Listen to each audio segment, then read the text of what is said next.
6:59. You got the right time. I'll get the clock out there quick. Logan. Good evening, everyone. Welcome to corporate service meeting, May 25th, 2026. So I guess the mayor not here. We haven't heard from her. Has anybody heard from her? Okay. Maybe she'll come in through. Should be ready and come this late. Yeah. All right, well, we'll start. Call to order, moved by Jason, second by Steve, that the corporate service committee meeting be opened at 7:07 p.m. All in favor? Carried. Stop this entire meeting without put my hand up. Adoption of agenda.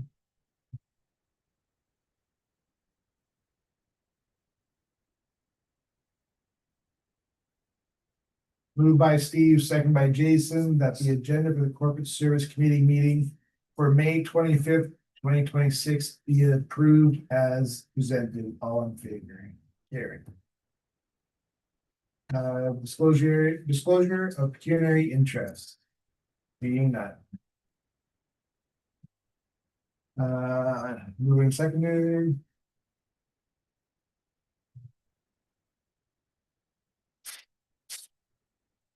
Moved by Jason, second by Steve, that the minutes of the corporate service committee meeting held April 1st, 2026 be adopted as presented. All in favor? Carried.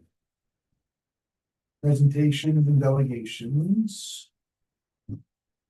This Public Works Manager can give us a presentation. Perfect. I'm just sharing it from the screen.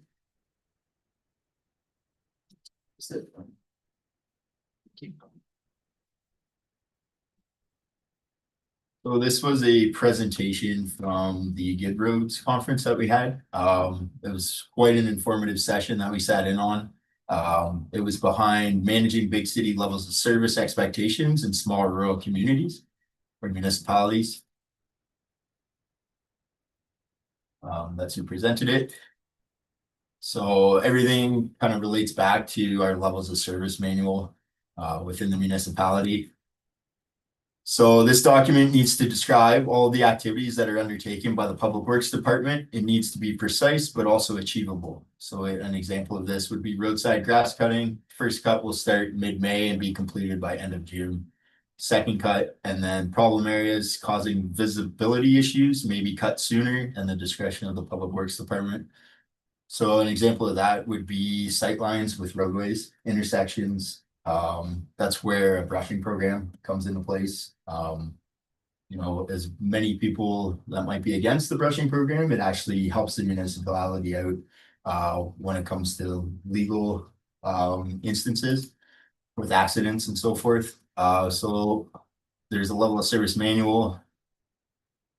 The level of service manual should be reviewed every 2 years or at least once during the term of council. This can give council the opportunity to increase or decrease the level of service or identify a new service that should be added. This document should be agreed upon by both council and staff.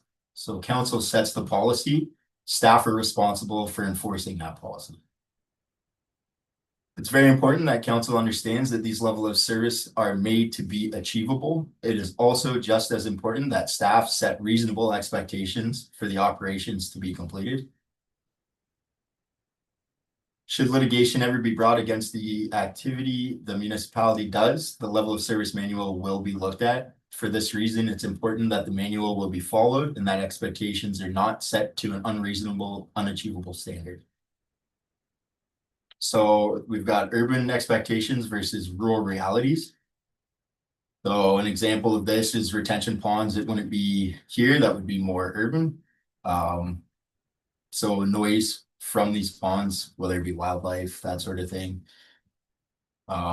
Just another example. A lot of these are bigger city examples. This is more fitting for here. So spring and fall fertilizing of farmers' fields, noise and smells from farms. Cows, as people know, in a rural setting, we do have some wildlife that escapes from time to time, can be found on the roadway. It's a funny sign, actually. So just a couple examples here. Once again, as people can see that live in our municipality, we have large tractors, farm equipment, or heavy equipment that runs through town that might take up the road.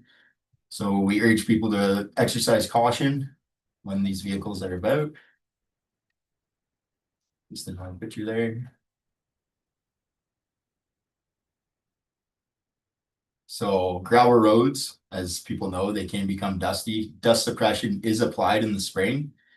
If it is a dry summer, roads will be dry and dusty. So just on that topic, I have spoke to Polar today. I believe we're gonna start our first round of calcium either the end of this week or early next week. That was a conversation we had today. Once again, dusty roads. So this is what I'm sure residents have seen after the winter months. So the biggest point of this whole PowerPoint was to just educate, the difference between rural and urban, what to expect and what to see. So educate the residents on gravel roads. Freeze thaw cycles are what cause potholes with traffic as well, packing down those already existing potholes, making them larger. Rain and snow sits longer on gravel roads than it does on hard surfaces, as well as gravel absorbs more moisture, and hard surface roads, the moisture runs off. So that's another reason why we apply calcium.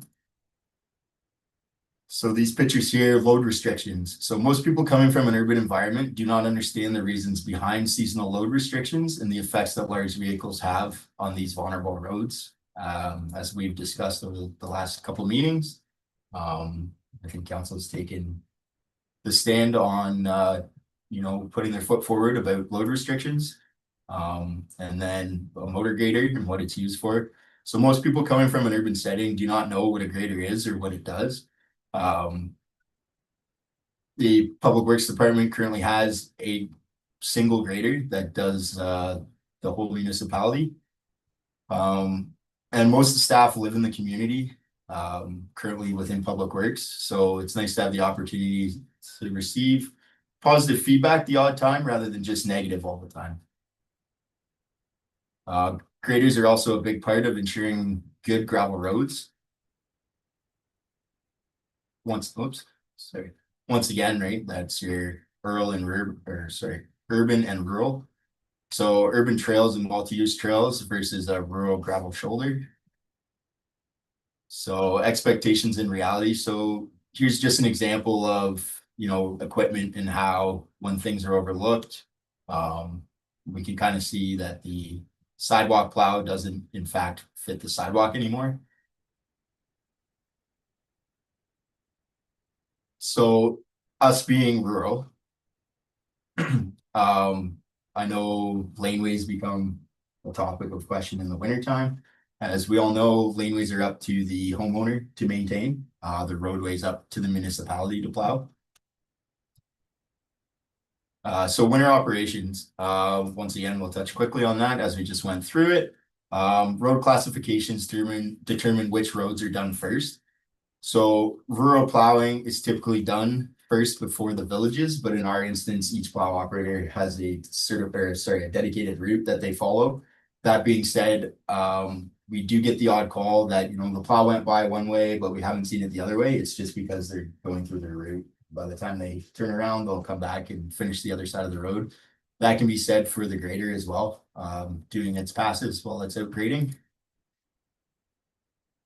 So this is your road classifications. It goes by right here is your daily traffic count, and then what classification is roadway. So within the municipality, most of our roads are either class 5 or class 6. And then the roads such as 531 or Highway 17, even though they're within the municipality, they're up to Fowlers and the MTO to maintain. Council and staff relationship. It is important for staff to have a clear line of communication with council. Council needs to be informed and understand what staff are telling residents, since council is often the first call residents make. Residents want to be assured that people they elect are looking after their interests. if we look at the level of service municipality provides as a partnership between council and staff, everyone in the community benefits. And that's it for that one. Thanks. Very informative. That was great. It seems like it would be a lot of work to make a level of service document and an agreement, but it's probably well worth the effort to really dig in and make sure that we have something like that in our municipality, especially because it's easier to draw back on. Pardon? Ours is on our website. Right. Yeah. Yeah, so, but it's easier to draw back on and set the expectations with individuals in the community, because as we know, we have a lot of people who have different ideas as to what a level of service should be, which I think is why this presentation is good. It was different when I moved from North Bay. And I moved to Bonfield. I can't expect the same level of service. In fact, I think the service improved. But I'll be just a little biased. But yeah, like I think it's important that, you know, because we have so many new people moving into rural areas from larger urban centers, that we do continue to try and communicate, you know, what those level of services are, and probably. And every time you increase, you want a better level of service, it affects the budget, Oh, absolutely. because that means staff is out that much more. Yeah, Vehicles sure. are out that much more, so, I mean. Oh, Rural living is. Yeah. What it is. Just on that note, right? Like I mean, I know residents don't see staff, you know what I mean, sometimes every single day, and think that, you know, they might be not doing anything. It doesn't mean we're not performing what we're supposed to do. It just means we're spread throughout the municipality. So a day like today, I had 2 operators on site at one job on Gagnon. And then I had another operator who was, you know, out road sweeping, right? So we try to split tasks up. It's just, I'll be honest, it's hard sometimes with a smaller crew, right? So the expectation of things getting done super quick, you know, we don't always meet that, but we definitely try our best with a small group of staff, right? So- And it's a big municipality, a big enough municipality, you can be on one end working, I mean, those people deserve as much work as any other homeowner, resident, yeah. so. Yeah, I mean, it's there's lots of places to do work, and just because you don't see public works out working, they're somewhere. Well, we're doing more and more in-house now too than what we used to. We used to kind of put a lot of this stuff out and outsource it, but I think the quality is better, and it's just taking a little bit more into our calendar. Yeah, it's more. Yeah, but I mean, it's nice to see public works out working. I mean, before we never seen construction projects or. And this is why we're utilizing the equipment we bought. And it's working out well. Yeah, listen, I think, but listen, does everybody want their road paved in gold and plowed immediately after snow? Sure, we'd all love that. It's just not a reality in any municipality. But I will be honest, I am very happy with the level of service. I think we've done a great job as a municipality now, so you and your team, in maintaining roads. Like we had far more compliments on winter maintenance this year than I have ever had previously. I can tell you that. Like people are actually proactively going out and saying, wow, like it's been great. And if somebody was negative, they were actually being counterbalanced with somebody actually saying, I disagree with you. I think the road's been great. So we have a very active summer coming up. We're going to see lots of road work, lots of gravel, which is fantastic. Do people love that change all the time? If it's right in front of their house that's getting a new road put in, yeah, it's a bit inconvenient, but short-term pain for long-term gain. There's Right. no doubt about that, right? So I think you just have to take that noise for what it is, and I appreciate that it's an inconvenience for people. I'm not trying to say that it's not an inconvenience, but And the alternative is to do nothing. And I that's think not nothing, that's the overall goal of everybody sitting at this table, right? Is to, you know, better the municipality as a whole. And I know, well, I've heard it, it's gonna be an inconvenience to some people, and there's gonna be certain aspects of the job that we can't control every day, right? But that being said, I mean, I will say that public works staff have been trying their best, and they've been working pretty hard. So like you guys said, there's a lot of big road projects this year, not just, you know, some ditching and brushing, but we've got actual road repairs, Rebuilding. rebuilds, reconstruction, you know what I mean? So And here's the other thing, a class 5 and 6 road, like Public Works don't have to entertain going out for at least 12 hours after the last snowfall. Yeah, we're so far ahead. We're so far ahead of the levels of service there. Yeah, I mean, so when, I just want to bring that to people's attention when they want to complain, they're far exceeding the levels of service that should, the minimum standards. And Yeah. I will be honest too, since we, we were given the go ahead to purchase new equipment. We've actually been utilizing that equipment a lot, like we've almost got 2,000 hours.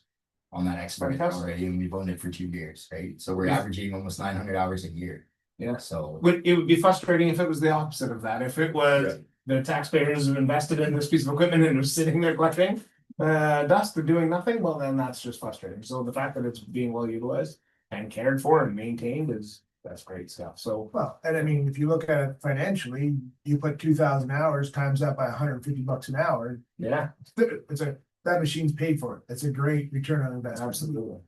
Yeah, we heard lots of people want the roads fixed in Bondfield and we're doing it. So we're doing it pretty aggressively, which is great. As aggressively as the budget will allow. We would actually probably like to do more aggressively. Yeah, the people that are complaining are gonna complain. But ultimately, there's more people wanting this work done than those that are complaining. Yeah, So I'm I'm confident in our positions. and I'm hearing lots of compliments. Yeah, And I will confidently state that, once these projects are done, it'll be very changing for the residents. There won't be, that big section of holes that was there, right. constantly. There won't be the vehicle damage, you know what I mean? But Absolutely. it's one spot at a time, right? And I mean, I think it'll be a big sense of accomplishment for staff to undertake a project like these projects this summer and do it and. be No, proud- I Be agree. proud of I've it. had very good feedback from the staff, they're all learning while they're on site or, doing extra training that has been provided and that sort of thing. So I think, it's nice to see within the department for sure. As long as we don't get another downburst, keep moving on. And speaking to that, I mean, look, we had those big rains. We didn't lose any roads. I mean, Yeah. so that's a big feather in public works That's hat. ditching, that's the. Removing berms, Yeah. And yeah, like I said, we all know there's still a lot of work to do, but Sure. Problem, been there for a long time. It takes time to fix it, address it. All right, moving to seconder.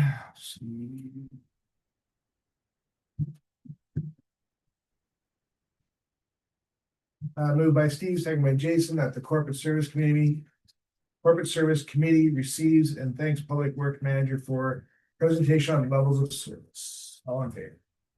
Carry.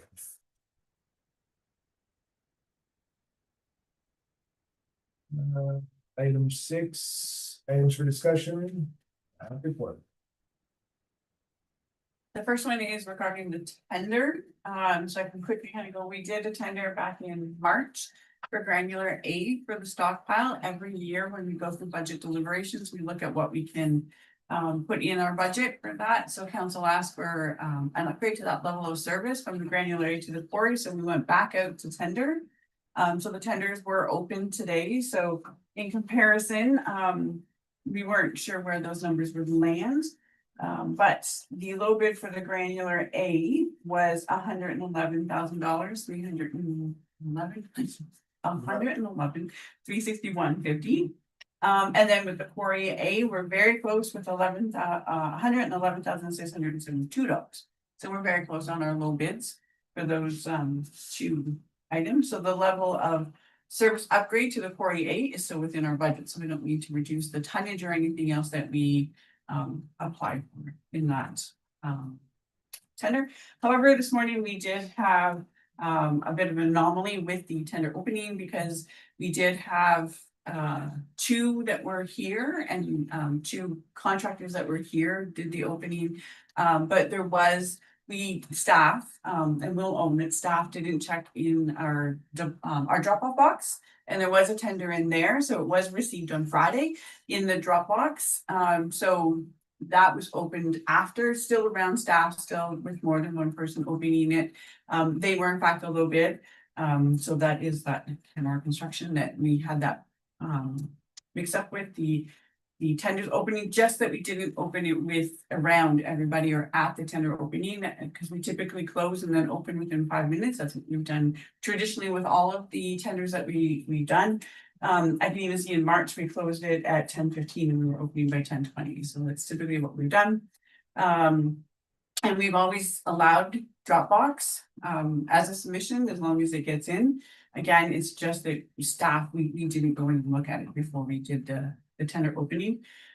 So obviously it changes the low bid from when we had the opening with the contractors here. We did reach out to legal just to make sure, sent them all the information, and there's really no legal ramifications. It was a request for quote, not a full-blown tender process. He doesn't, I mean, there's wording in there, in our thing that says that this is simply an invitation for quotations for the convenience of all parties. It's not a tender, and no obligations of any kind will arise from this RFQ or the submissions of RFQ. We followed all of the policies and statements that were in the tender or in the quote package that went out. We have confirmation that it was, all of them were received before 10:15 today. And even there's a clause that speaks in the quote as well that says that to accept a quotation, the council has the opportunity to accept a quotation which is not the highest evaluated, to reject any and all quotations, to waive informalities, irregularities, or other deficiencies in any quotation, and to accept a quotation which does not conform strictly to the requirements of the RFQ documents. Again, because it's a quote, it's much different than if it were a tender process, but we had all the language in our quote package that we sent out, that it really means there's no ramification in accepting the low bid. There's no legal ramification in that. There are obviously no need to make a staff arrangements to make sure that all possible documents are at the opening, the one only having one-time opening. That is definitely on us. We can call all the contractors, explain what happened, apologize. It is our mistake. And hopefully they'll accept it. That's our mistake. And we can continue on to build even stronger relationships with our contractors.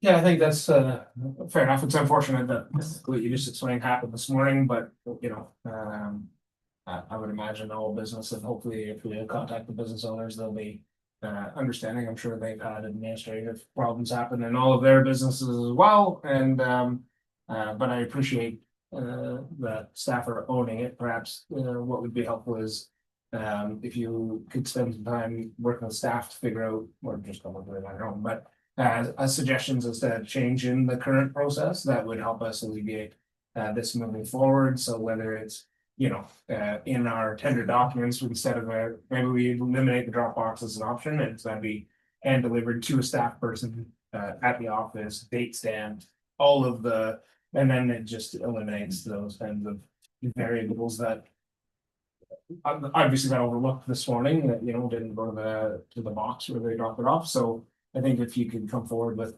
your recommendations, and council can add in any of the thoughts that they have after you write recommendations, then we can try and help make sure this doesn't happen again. And I appreciate that you're going to be reaching out to the other businesses to offer an apology and an explanation.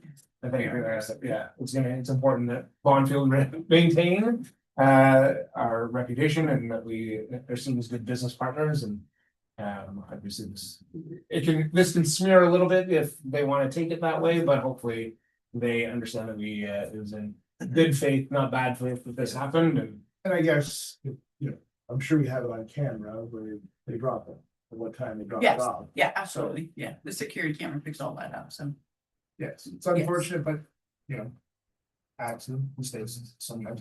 Yeah. but we can change the policy, so it will think that's- involve, it'll involve changing our procurement bylaws, so we'll bring that back to the next corporate services meeting with some recommendations as we sat with staff. Some recommendations on how we can change that, bring it to the next corporate services, get the committee's recommendations or further information on that, because we certainly don't want this to happen again. No. This isn't a great look for the township. We don't want it to ever happen again. And then we can bring it to the next council meeting after that for council to adopt the procurement bylaw, so should be wrapped up within 2 months. Great. And highlighted, certainly did. No, I don't have a resolution for that. That was, so the tender was just for discussion at this meeting, because we weren't sure what the amount was gonna be, if we were gonna have to reduce the tonnage. Or, and then we could have discussions here. It will be approved at council tomorrow night. If Okay. the committee is fine with that, then we can approved. Okay. That's fine. Yeah. Today was just discussion. All right, request for user fees. So Councillor Clark had asked for this to be on the agenda, but she did send regrets to say that she was not going to be here. So we can defer this to another meeting when she is available, because she hadn't narrowed down which user fee or told me more information on it. But she sent her regrets, so if we want, we can wait. Yeah, I mean, Or if anyone knows what they are. I can say I've had a conversation with her, and I'm fine to wait, but I've had a conversation with her, and she has heard from a few constituents about the burning fee for Brush fires. yeah, brush for, fires. yeah, like Yeah. farmland and. Yeah, so like our farmers having to spend that much money, and the permit is pretty short-lived and all of that kind of stuff, so wanting to, I think the purpose was to revisit that conversation and then figure out if what in that bylaw Yeah. is reasonable and or if there's changes that need to be amended, so. I was there when she was having a conversation with one of the farmers. Oh, good, perfect. And, yeah, What am I I mean- talking about? No, I mean, it's, but I mean, I do see it, because I clear land too, I mean, $50 for a 4-day, I mean, if you have a burning permit, I think you should. You know, in the winter months, there shouldn't be a fee and, you know. Yeah. You're clearing land, that's what you gotta do to clear land, is burn the brush. Yeah. I can tell you, I have a friend who's building a house. And, you know, they are clearing property just big enough to build a house, but in order to do that, you have to burn, so. And a 4-day permit doesn't really, he works, so he gets to do it on the weekends and then the next weekend, and so. I guess this is good information for us to take back to kind of do the review, but so there's two components of this. There is a fee of $50. Which for sure we can bring back. The 4-day is because we call prior to issuing it and signing off, we actually call the fire department to make sure that we're going to have adequate staff. So the larger the fire, the more opportunity for it to become a larger consequence, like And that the conditions are favorable. right, so every permit has to still be approved by the, well, I guess this is what could be up for discussion. Has to be approved by the fire department because they are traditionally larger.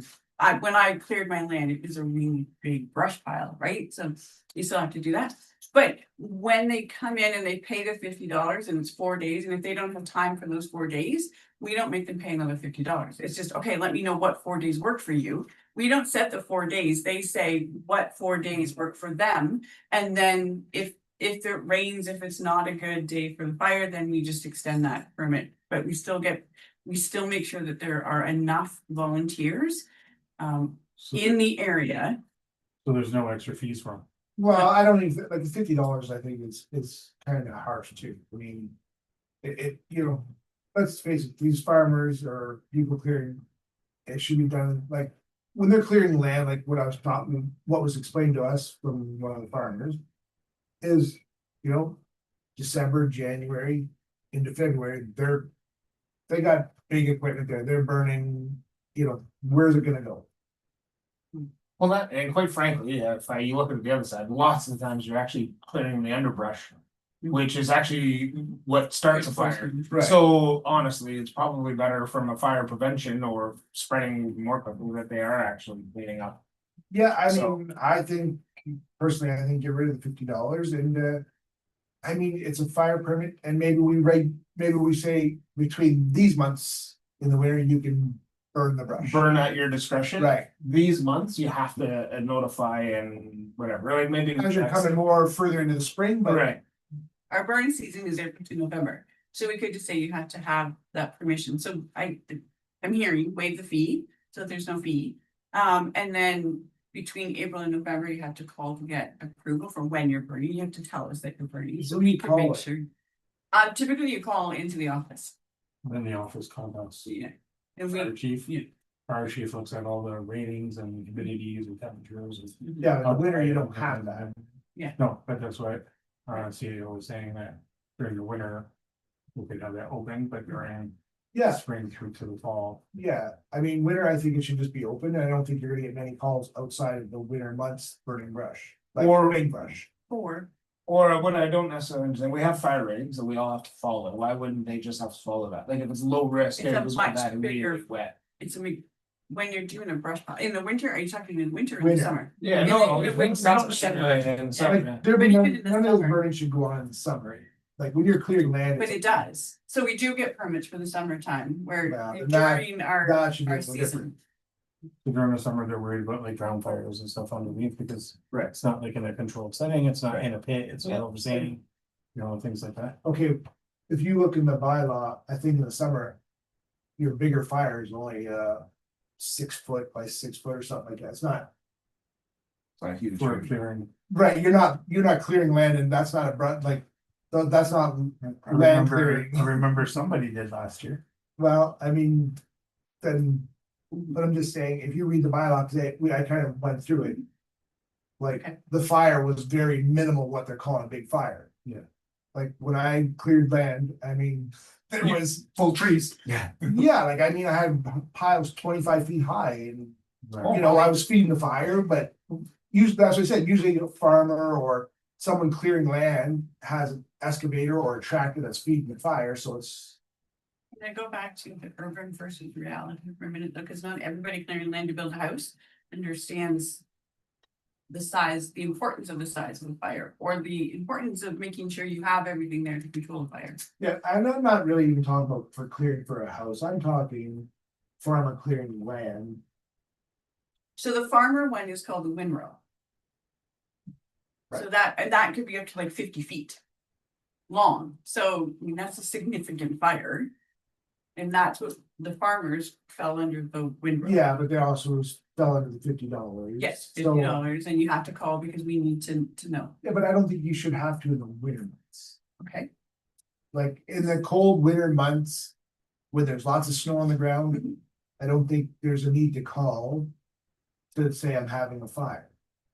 And is there something that can be different for like to that's why like if it's farmers, like. I'm not saying every farmer is super responsible, but you'd like to think farmers are different than the regular Joe Schmo coming in from the city and Clearing a lot. clearing a lot, right? So. Maybe there is like property classification differences, like if you are classified as a farm.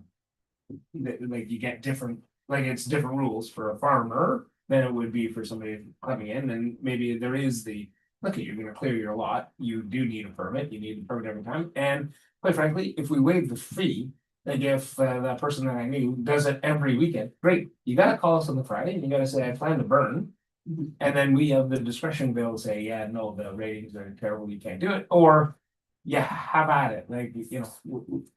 Yeah, It's still important, and much like the fire permit that we had just for a campfire, it's still important that they fill out the application. Absolutely. So that they are acknowledging what the rules are, so we Sure. know that they have seen the rules. yeah, fill out the application, but I mean, as far as calling every time, like. I mean, life gets They have busy. to put dates.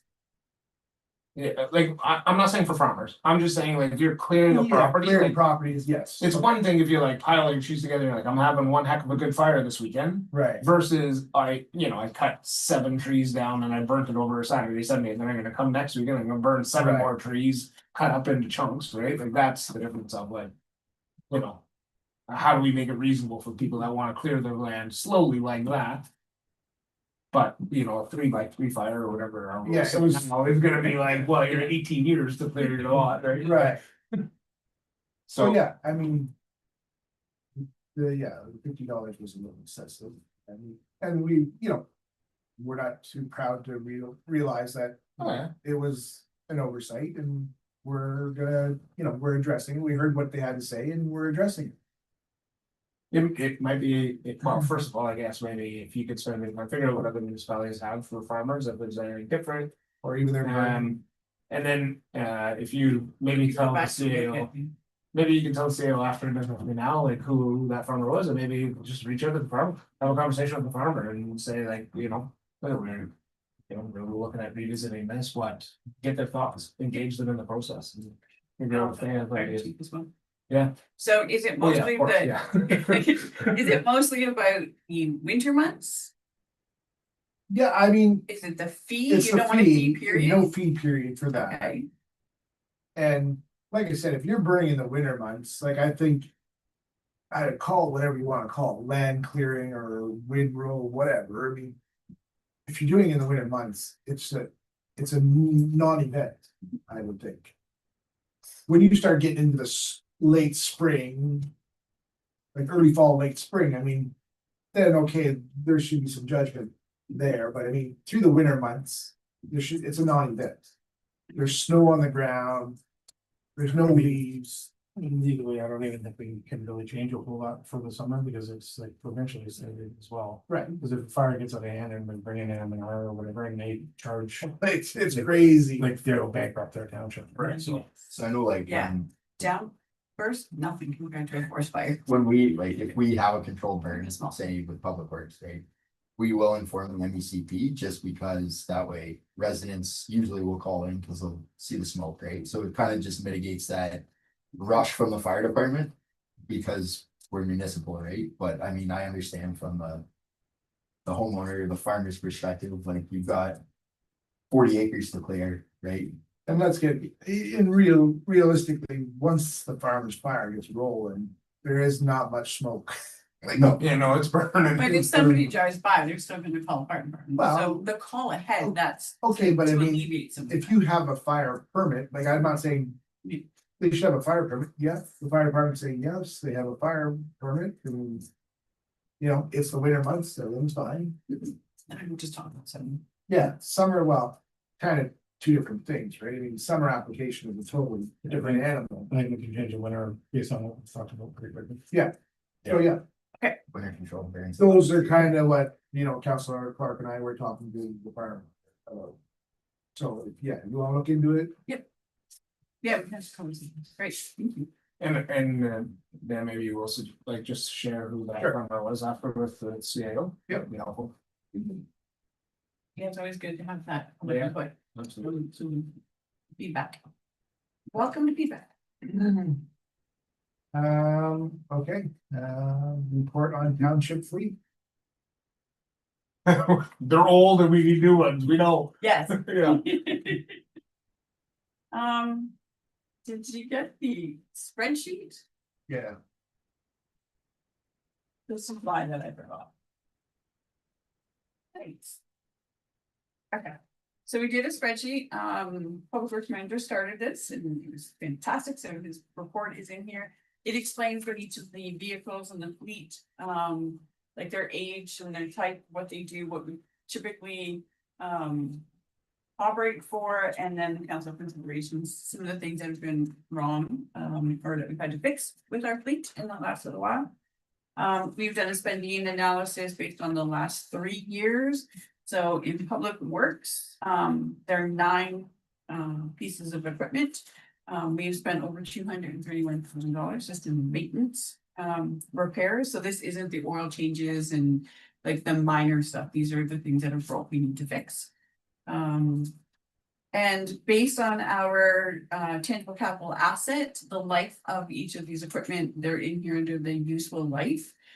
So you'll see that our 2 half tons, the Silverados, truck 1 and truck 10, they are near 10 years old and their useful life is only estimated to be 5 years. So going on that, have we done like a 10-year capital forecast? Yes. So 5 years on pickup trucks are a little short. Okay, so that's our tangible capital asset that was done in 2017 or 2019. So that's the policy of council. So if you want to look at that, we can go back to looking at tangible capital assets. Yes, because this is mandated by the, government, we're supposed to have a 10-year capital forecast Yeah. on vehicles and buildings and.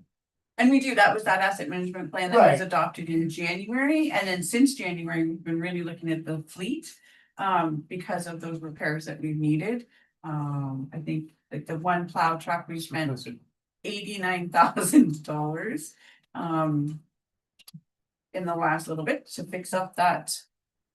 That truck, so, and it's slated for replacement. So really, we're just trying to highlight, that's just in public works, and then in the fire department, we already know that. Everything. Within 2 years, every vehicle in the fire department And- should and- technically be, based on the TCA. It should be replaced, so one of them is actually like 44 years old, it's And not this is a why, primary. no, but this is why that capital forecast is a great thing, because it will keep your fleet current. And it won't hit you all at once like this. Yes, We only need 3.3 million. yes, yes. I don't even know if that would. I was gonna say, Well, based on these I replacement understand. costs, yeah. Based on the replacement costs, and the replacement costs are, from what we know other communities are paying today for Right. these, so it's not what people are paying for in 2-3 years, it's what they're paying today. And even a fire truck, if you bought brand new, which don't have the illusion that we can afford that.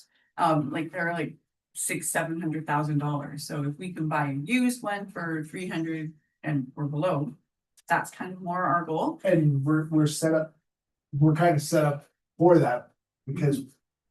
Everything's been left so long, so now we have to buy used instead of purchasing new every couple of years. Right. So another thing to keep in mind is that because they're all coming due or.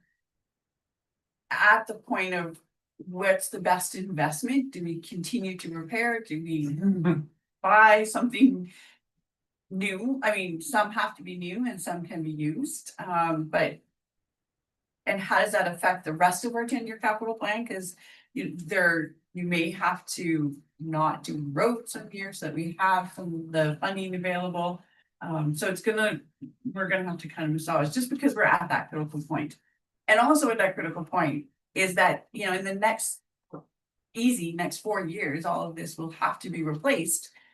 But if we don't continue with the tangible capital asset timelines and we don't invest enough in the next 4 years after we do this, then we're right back where we are, where everything's needed all at once. Right. So this is just really to highlight that. I'm telling you the financial ramifications, and I can let the public works manager speak to some of the other stuff, but that's the financials. And it's really just a heads up that this is going to be in the back of our heads. Whenever we're trying to make these decisions or recommendations for council. On what this, And everything's big and scary numbers. yeah, I mean. Yes. On our end of Public Works, we've had our certified mechanic in to do our safeties like we do every year. The safeties are a little more in-depth now than they've been before. Everything's done on a tablet, it's videoed, it's live streamed, it's, watched over very closely. That's mostly to prevent the fake safeties and stuff like that have been going around and getting those vehicles that aren't adequate for the roadway pulled off. That being said, we do have a couple vehicles, the one pickup truck, truck one. That's in very bad shape. It's one of those things, I guess I'm asking if we want to sink more money into it to bring it up so that it's, a safely operating vehicle. Or are we just gonna kind of cut the head off and take the bite and have to buy a new vehicle? I mean, those are the questions I have. I mean, everything on these vehicles is fixable, but it's just one of those things where like the one truck in particular. The rockers are no longer there. The cap corners are starting to go. There's actually a hole that's rotted right through the floor of it.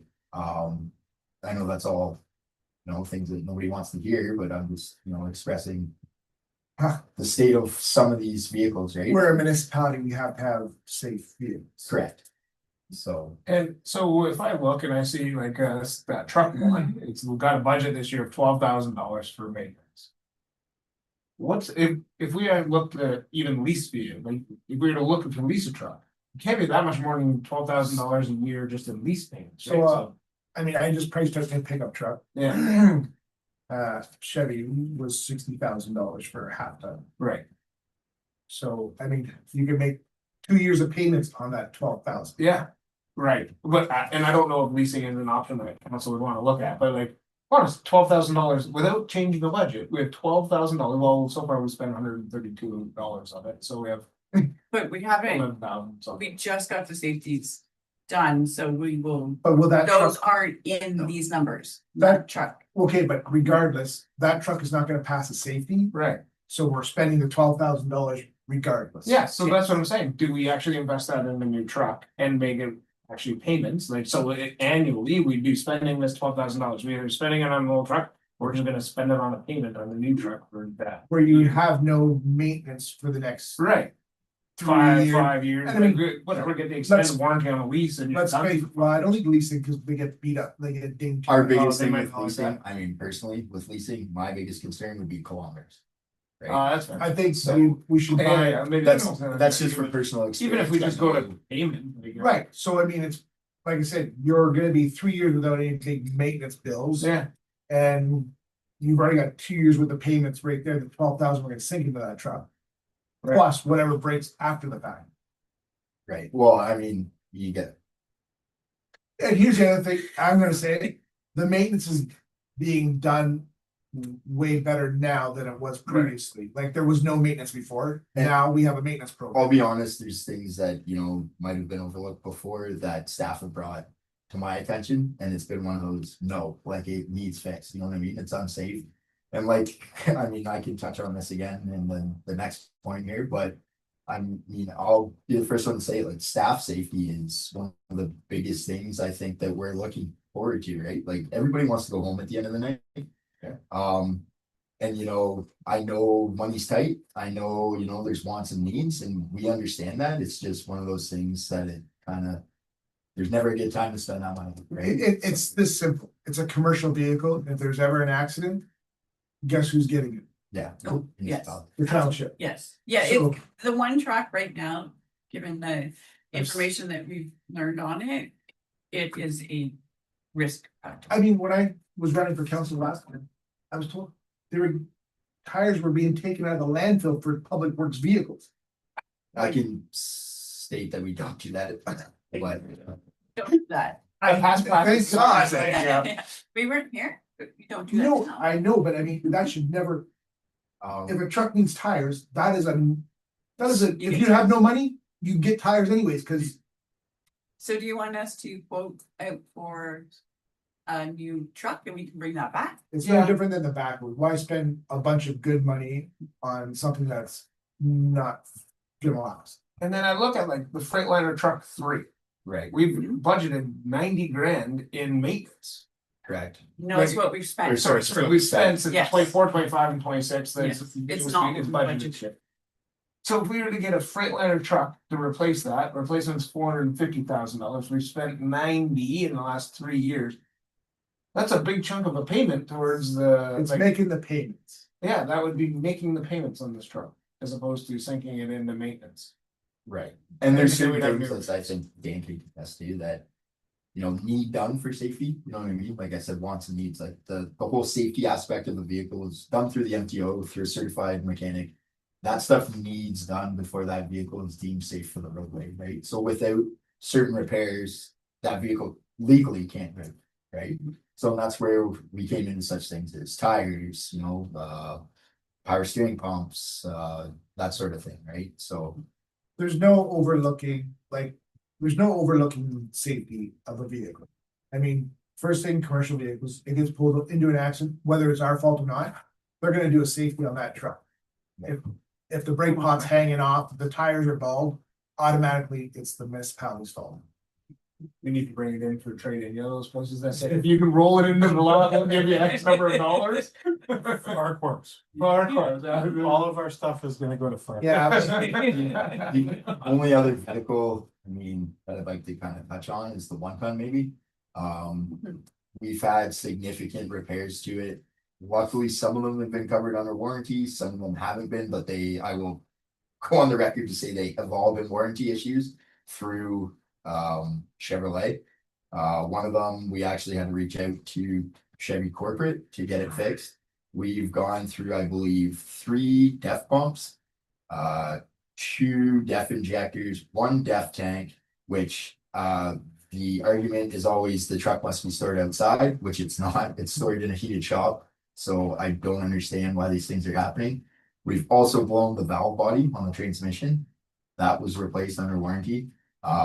You do the math on even that stuff, and like the cost is pretty crazy when it comes to these vehicles. So I mean, my recommendation on the 1-ton, especially to it being diesel, would be before the warranty's up, we flip it. By Gas. 35 or 2,500 gas that can fit all our needs. I think you without need the to get problem a, of a diesel motor. I think you need to get a 3,500 gas.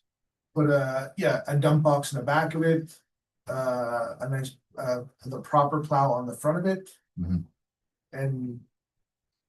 And that was just like truck repairs. That's not, the plow motors that we've gone through, the controllers on the plow, like it's, I'll Again, be honest, we've had horrible luck with this vehicle. It's So that hard to- vehicle isn't, sorry, Yeah. that vehicle isn't under warranty until 2028. but So we Hopefully want to whoever's flip gonna buy it it isn't in watching this meeting. 2028. Bad salesman now. Because we need to buy these other. Try to be trucks. honest, it's- So- right, And I know we're talking public works, but there's also a fire truck that needs to be replaced too, so that. No, I'm just Has to food for thought. happen That's next all. year. So yeah, no, I mean, again, it just. Previous councils putting stuff off and now it's all dumped on, they all come due at the same time, and where do you get that money from? Yeah, but I go, if we slash the maintenance budget, because we don't need a maintenance budget for a vehicle, because it's new. I'm like, with a 0% tax increase, because we already budgeted, it's already in, we're just gonna shift it from the It maintenance works out budget. that way. Yeah, it was like we're pretty darn I close. mean, you're gonna go through minuscule things like everybody does, brakes, tires, oil changes, that sort of thing. I mean. But you're gonna be 3 years. But not before you talk about it. $32,000, That's what I mean. $20,000. We're not sinking And 10 grand every time Right. the truck's in the shop. here's the other realistic thing is. You can't put a budgetary number on maintenance on these bigger trucks. Like, Very evident. right, one thing goes, there goes $30,000. Yeah, right. Well, even something as simple, right? Like last year we ordered the cylinder for truck 3 because it's been leaking and was improperly repaired in the past. And, we had our mechanic look at it and we ordered one, which ended up being the wrong one, but that cylinder alone was almost $7,000 for the dump box. Yep. Just for one cylinder, you know what I mean? But without that cylinder on the box, we can't dump gravel, we can't move material, you know what I mean? So. And now that we're utilizing the trucks year round for what they're meant for, how many times that's going to go up and down? A lot, right? So, and I mean, that's probably the biggest factor in these plow trucks. I know we are a smaller municipality, but like council spoke to earlier. We do try our best to go above and beyond our level of service that we have. I believe staff have done that with plowing, but that's the thing, like that plow truck can be out all day. And then we have a casual come in at night and that plow is out for another eight hours. So there's 20 hours of runtime constant in a plow, which I mean, I think Councilor McInnes can speak to this. That's a lot of wear and tear on a big piece of equipment, right? So not just fuel, but Yeah, and I mean, and it goes to the better we fix our roads, the less pounding they're gonna be taking. Right. I mean, which is happening, so, but it all boils down to, maintenance before. I mean, maintenance was never really done. So we'll look for a quote for, one of the, to replace truck 1 and then quote, well, the 1-ton we can do in start in 2027, but it needs to be replaced by July of 2028. yeah, I just wanted to touch on that, that's all. Well, and we've Yeah, kind of so talked about that before. Great that we're documenting that one has to be replaced. Yes. It's gotta be. It's just the wrong fit for what we need, and I'd Yeah. hate to see us throw literally light money on fire, essentially. Is that the one ton? Yeah, we should, and diesel should have never been purchased for that, because it does too much idling, it doesn't run hot enough. Right, so is the diesel worth more than the gas? No, It's yeah, the diesel. For sale, the yeah. truck, yeah, Correct, yeah. yeah, so maybe we should actually be looking, what's the value So we I currently get out of it versus. Two quotes for trade-in values on it. The truck's worth 130, I believe we paid for it. The quote initially came in at 70, and then after it came in at about 55, closer to $60,000 for trade-in, which isn't even half of the value of the truck. It's only got about 40,000 kilometers, I believe. So do we try and sell it privately where you get more money? Right. Cause that dealer's just gonna turn around and sell it for the 90,000. Because I'll be honest, like the dump box on it's right now worth more than the vehicle itself, you know what I mean, with the repairs. and stuff. Again, why would we go so extreme on a dump box? We can't take it off on one. It's the wrong, it would be the wrong, like if we're gonna go with. Cause they a bought different cab chassis before. They just bought a bare chassis, right? So then they essentially built the truck. Or built the box around the truck, right? So it's made to fit. It's But if simple. we were to sell that to a municipality, they could use it and actually stretch its legs properly. Right. Or a business that could do the same, they would see the value in that. And. Oh, for might be able sure, to Get right? better dollar for it, Absolutely. cause then if all of a sudden we need $130,000 to replace it, we can get close to 90, 80, 90 from a trade-in at this point, well, then that's not careful, like that's. No, and Right. like as everybody I think here knows, as soon as the vehicle leaves the lot, it diminishes in Yeah. value. So I'm not expecting full ticket price, but. Yeah. It'd be nice to get a little more than 50 grand. Sure, they're taking a bit, like, again, they're gonna make the money, they're gonna turn around and sell it for that high, so why don't we just do it? Right.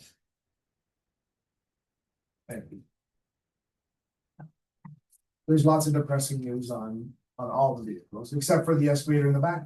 The excavator in the, yeah, the back, Because they're brand new. yeah, and they've been taken care of. I mean, and that's another thing that we've, I think I brought last time the printouts of like the equipment utilization and stuff. Which is nice to see because equipment like this, right, it's got an auto shut off in the winter.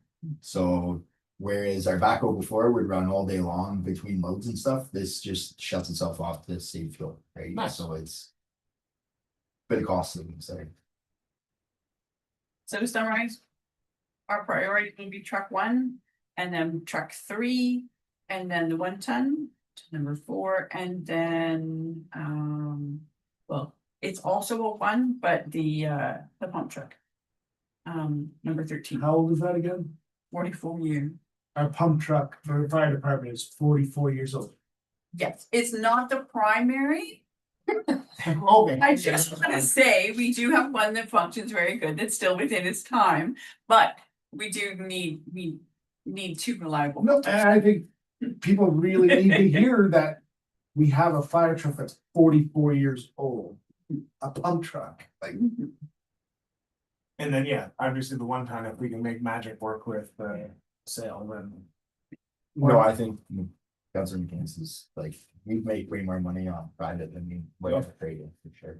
It might be worth exploring, see, put it out on the. as, just, Deals or whatever. well, for example, I didn't go Gov Deals, I went to GG or something like that. Auto trader even, yeah. I put, submit your bids by this date.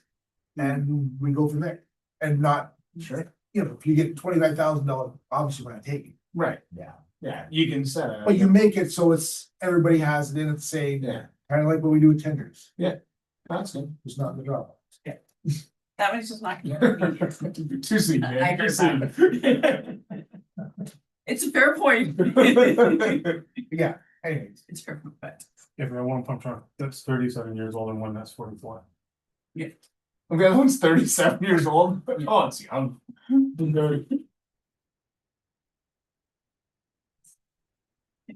you can see that we're proposing those changes. It's unfortunate, but this is where we are, and I really wanted to get in front of what you're listing those priorities out. So when there's the full package between what our 10-year capital plan is for buildings and roads and the fleet, and we had that in there. I mean, I think it's just. In the last 2 years, we've kind of come to realize our fleet needs more attention. It's just as serious as our roads. It's concerning, but it's less concerning to me for the fact that we have budgeted over the past few years, substantial maintenance budget. So we're just gonna shift that from a maintenance budget to a payment or something, and the impact, like it allows us to do better work, but the impact from that tax dollar is not like a huge number increase. right, I mean, I'll tell you, I bought 3 brand new trucks. And they're, one's paid off, and the maintenance bill's been next to nothing. Right. Opposed to shelling out to fixing. Yeah. So I mean, you can get that grace where you're not spending all that money, it's covering the payment, basically. Yeah.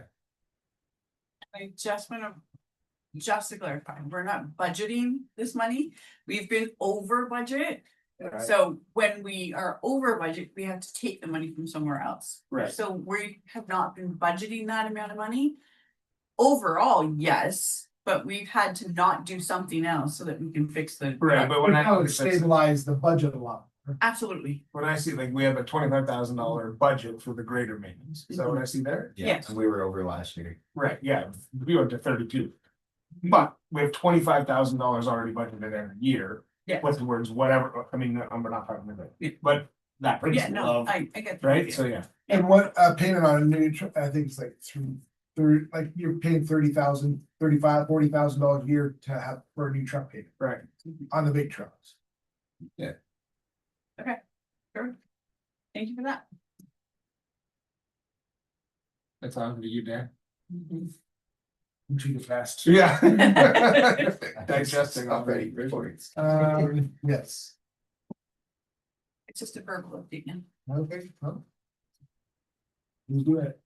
Sure. So currently, Public Works staff are working on Gagnon Street. We're hoping to be finished that this week. With the stripping, we still need to add some material, finish a small section of ditching. There's a handful of culverts that still need to be replaced, past Eric Street. Forecasting, what are we, May now, so June, to start on Trunk Hill.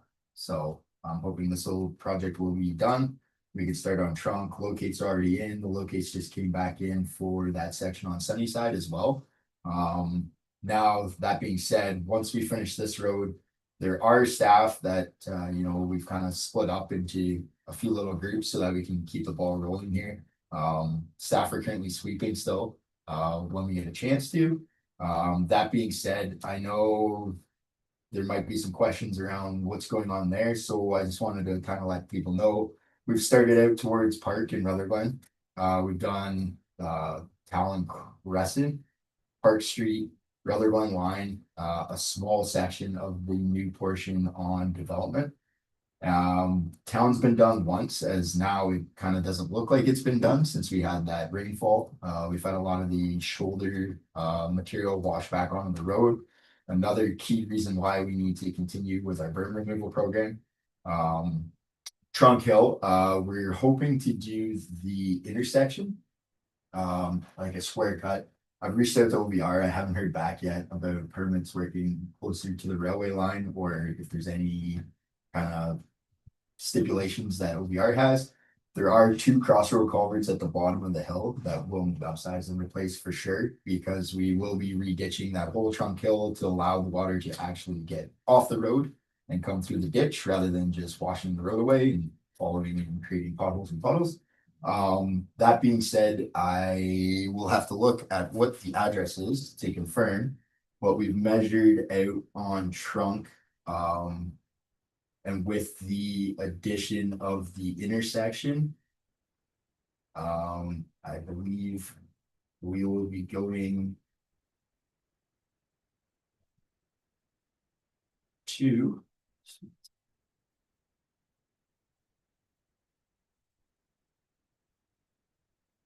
oops.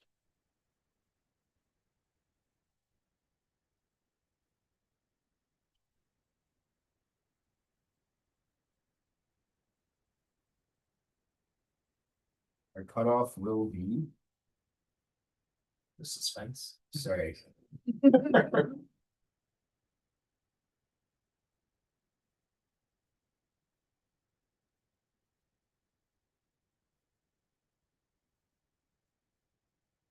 243. Like, how far up the hill is that? So that will bring us to past Young Street. Quite a ways. So it's 700 meters from the intersection that we're gonna go up the hill. So essentially it brings us to the nicer portion of Trunk Hill. Okay. So we're just gonna saw cut and peel from there. Like, it practically makes sense that we're not gonna stop and be like, well, this section for the next 40 feet or like. No. Terrible. So we're doing the whole thing, and that's, we kind of deemed that section of roadway, that it was still in decent shape, so we were gonna spend that extra to do the intersection at the bottom of the Trunk and Railway. What did we budget? 800 meters, I believe. Yes, Okay. that was the budget. So we're 7 plus the intersection. I did the math. We're just under 800 for meters squared. The Young Street tie-in is already paved. I thought after we swept that section, I thought it was actually just gravel. Turns out, It is paved, so Yeah. they'll be able to saw cut and blend the two, which will be good. And then, like I said, over to Sunnyside. So today, I believe staff finished a portion of Greenwood with the sweeper, and then they were going to finish that this week and then head back over to Pine Lake to do the new tire check and clean that off. So hopefully mitigate any of the dust and lights that we've had down in that area. So I mean, I know it might be a little slow moving, but like I said, like that staff member in the backhoe, because the backhoe has the sweeper attached. If we do need aggregate for a job, like at the end of the day today, he had to come back, load some trucks up so that they could apply material and they could get graded out here. So we're just busy, that's all. No, I mean, it's good. You're busy. what's the plan? Is the plan like you're gonna finish your work on Gagno, do trunk, ready, get Sunnyside ready, and then bring a paving company in to take care of all three at once? Is that the plan? So yeah, so essentially, we're gonna do the 1K still on development Yes. of tar and chip. So when we spray calcium, we're gonna stop at that intersection at McNutt Road. We're not gonna continue on. And then that and Sunnyside will be tar and chip. And then pavement will be Gagno and trunk. So it'll be two different crews, I'm guessing, one to do tar and chip, Yeah. one to do hard surface. But we're trying to plan it kind of around the same time. I know we have to rent a roller as well. When we do our final lift on these roads, just to make sure everything's good. But I want to rent the roller at the same time, that way we're not wasting money, so we can do Gagno and then float that roller over to Trunk Hill as well. I don't know, you like end of July, August, looking at. I'm hoping the end of June, we're done trunk and that dig out's done. Fingers crossed the weather cooperates with us, and we don't get into any unforeseeable things while we're digging. I know Gagno, there was quite a few buried culverts and old infrastructure that was never removed. It was just culverts were stacked on top of culverts or just cut and left in the center of the road. So we spent quite a bit of time tearing that out as well. There was some sections of clay that were in the road that we removed and some really soft sand. And then down towards Church, the intersection there is a frost heave in that intersection. We're looking to go to the other side of the intersection. We just have to saw cut that intersection out. The only reason why it hasn't been done yet while we were down there was we didn't have enough time on Friday. So that's all. We're gonna have to come back and do that section, but I mean, like you said, there's no sense leaving. We're doing it, let's do it right. There's no sense. Yeah, Absolutely. Leaving it 100%. right, so. And so if we get asked, we would just say we're shooting into July for pavement, like, just if So- we get asked, what a. Yeah, so I'd say, I know last year, I believe it was September that, they came and did the tar and chip. I haven't heard from the contractor yet, so I still have to get in contact with them and see what their schedule is looking like. But as soon as I hear from them, we can. And if get you more just keep solid us answer. posted, just so that we can. That's all, Oh, I think There's what Jared said, by the end of August, tar and chip and everything had to be done. okay, It was the end of August, I think that was our. Yeah, perfect, because September's getting a little late. Yeah. It'd be nice to Yeah. have it done end of August, have, traffic pound Yeah. on the tar and chip. so, and just on that note too, I just kind of want to reiterate a little frustration from myself with the way traffic has been behaving. Our staff are out there for a reason. We've got signs up, they've got their stop slow paddles, we have heavy equipment on the road. Those operators can't always see behind them when they're on site. That's why the signs are in place. I've had 3 staff members over the last week almost get hit by cars. I've had residents call and complain about how fast traffic's going and how they've almost hit residents. OPP has been notified by the residents and myself. But it just exercise a bit of caution, all these staff members would like to go home at the end of the night, and the last thing we want is somebody to get hurt. so. Leave 5 minutes earlier. Yeah, so listen, here's what I would say, is then block the road, like there's roads around everywhere, and So- if people aren't gonna respect the. And this is the work stuff, stuff then we- you close the road. We closed the section of the roadway last week for construction work. And cars are still, they're just driving around and ignoring staff and driving through active construction sites. So, So if and that, that is why I reached out to I was OPP. gonna say, I would have We did. if you're gonna close another road, I'd have the OPP there that morning, try to get them And there. that's what myself and the CAO discussed, because I mean, Soon- it's soon- getting a little. Do you have Soon as those? you go through, but as soon as you go through a road closed sign, Absolutely. it's a ticket. Can't we just block it off with machinery? Well, your machinery's being used.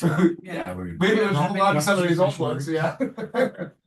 So what if we, I Unless don't it's know what they're, 40, all those things that, yeah, it's like a sawhorse. Yeah, we have those up and they say road closed, just, And that's what you have up, People but it's drive not around. just a pylon, it's like. no, you no, put up no, those- no, it's a full road closed. sign. Whole road specific. So, What if you get two and you spread it across the whole road so that. they- one, yeah, I mean, If we need to invest in some of those. we've to keep it tried. Safe, then. I mean, I'll be honest, just we've move tried up. that, but then we've had, we've moved signs over to the side and we've had residents throw our pylons or kick our signs in the ditch, and I don't really understand what's wrong with people, rhyme or reason behind it.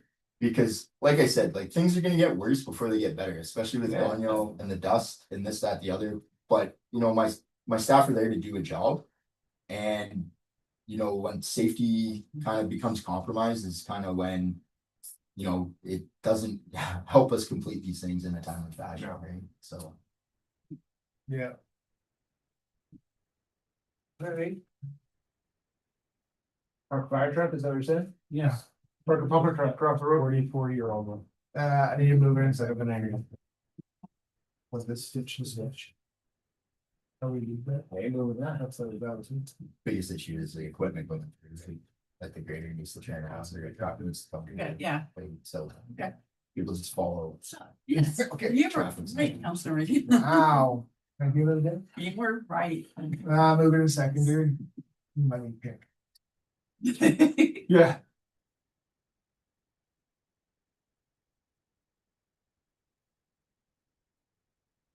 Uh, moved by Jason, second by Steve, that the corporate service committee requests staff to review and return report on user fee regarding.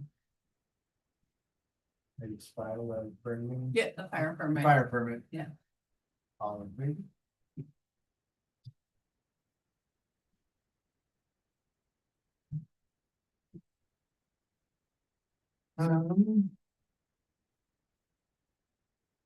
I guess we have a letter from Mr. Wilson. It was addressed though. I spoke to them, yeah, so, Oh, I was, Your they awareness. were just worried. About the holes in front of their house and how far we were actually going. So that got cleared up. okay. Okay, Is that a trunk? Correct, yeah. moving to secondary, Steve. Moved by Steve, second by Jason, that the corporate service committee receives the report detailing the township's fleet with the critical replacement vehicle for 2027 budget deliberations. All in favor? Carried. All right, moving to secondary, Jason.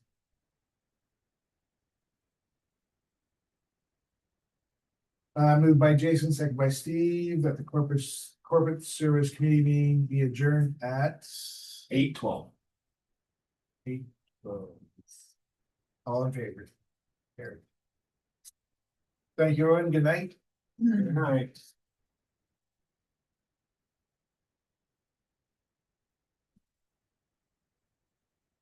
Trade that diesel truck with the